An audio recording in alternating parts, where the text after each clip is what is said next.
Il était une fois une femme magnifique qui vivait et travaillait dans la grande ville de Dakar.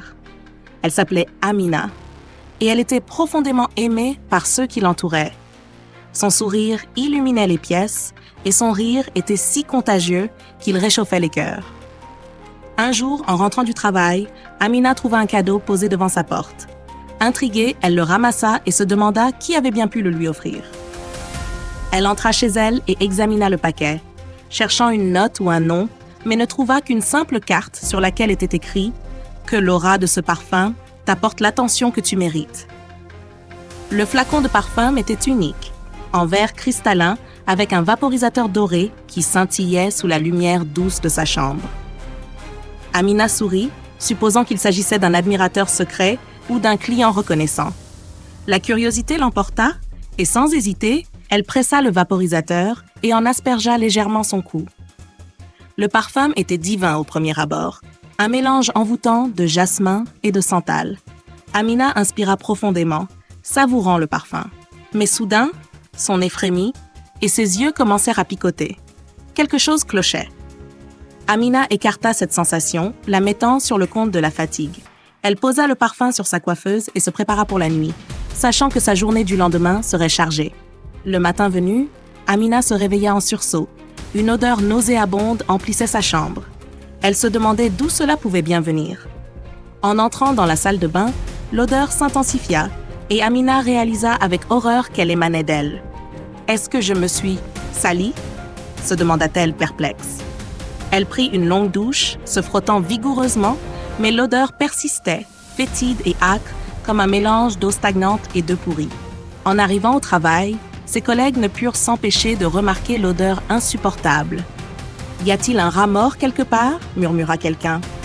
Un autre ajouta « On dirait des égouts ». Amina baissa la tête, honteuse, tout en se demandant ce qui lui arrivait. Une collègue s'approcha d'elle, se pinçant le nez délicatement. « Amina, je pense que quelque chose ne va pas. Ne devrions-nous pas consulter un médecin ?» Les yeux d'Amina s'emplirent de larmes. Humiliée, elle rentra chez elle pour prendre une autre douche.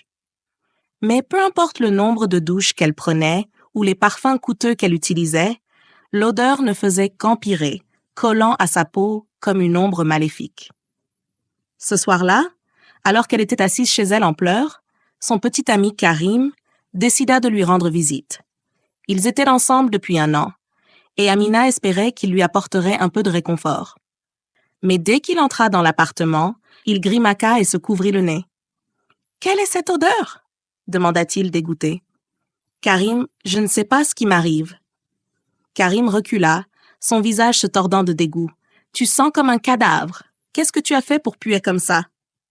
Amina, le cœur brisé, essaya de le retenir, mais Karim ne put cacher son malaise. Il se pinça le nez, essayant de ne pas vomir. « Éloigne-toi de moi jusqu'à ce que tu te soignes. Je ne veux plus te voir. » dit-il avant de quitter l'appartement, la laissant seule avec sa honte. Amina ne put contenir sa détresse. Elle appela sa meilleure amie, Fatou, qui arriva quelques heures plus tard. Fatou trouva Amina en larmes, effondrée. Elle la réconforta, mais ne put ignorer l'odeur nauséabonde qui émanait de son amie. « Quand tout cela a-t-il commencé ?» demanda Fatou. Amina lui raconta tout, montrant du doigt le flacon de parfum posé sur sa coiffeuse. « Je crois que ce parfum est à l'origine de tout. » Fatou s'approcha du flacon, le prit et le fixa un instant avant de le jeter au sol.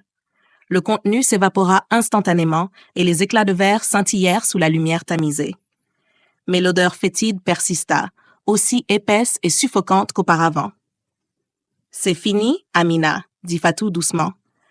Quelle que soit la malédiction contenue dans ce flacon, elle devrait être brisée maintenant. Mais Amina pouvait toujours sentir l'odeur. Elle semblait coller à sa peau, à ses cheveux, à son âme même. Fatou, et si ce n'était pas juste le parfum? Et si c'était moi? Fatou la serra dans ses bras, bien qu'elle tressaillît légèrement sous l'assaut de l'odeur. Non, Amina, ce n'est pas toi. Nous allons résoudre ça ensemble, d'accord? Tu n'es pas seule. Cette nuit-là, Fatou resta avec Amina. Elle dormit à peine, Amina pleurant jusqu'à l'épuisement. Plus tard dans la nuit, Amina se réveilla au son de Fatou parlant à voix basse au téléphone. « Je suis si contente que ça ait marché », chuchota Fatou, remerciant une personne inconnue pour son aide. Amina, choquée, se demanda ce que Fatou voulait dire. Elle retourna au lit et fit semblant de dormir, son cœur battant la chamade. Fatou se tenait silencieusement dans l'encadrement de la porte, et Amina jura avoir vu quelque chose de froid et calculateur dans le regard de son amie. Le lendemain matin, Fatou partit précipitamment, ce qui ne fit qu'accroître les soupçons d'Amina. Les heures passèrent, et Amina ne pouvait chasser cette conversation de son esprit. Alors qu'elle était assise dans son salon, elle entendit frapper à la porte. Amina ouvrit la porte et trouva Ibrahim, un homme de son passé, debout devant elle avec un sourire. Ibrahim avait toujours été gentil avec elle, et bien qu'il lui ait avoué son amour des années auparavant, Amina n'avait jamais partagé ses sentiments. Ils étaient restés amis, mais la vie les avait éloignés. « Amina, que se passe-t-il? Quelle est cette odeur ?» demanda Ibrahim, choqué. Amina éclata en sanglots et lui raconta tout. Ibrahim l'écouta attentivement, ignorant l'odeur nauséabonde. Lorsqu'elle mentionna Fatou, sa voix trembla. Les semaines suivantes, Ibrahim resta aux côtés d'Amina.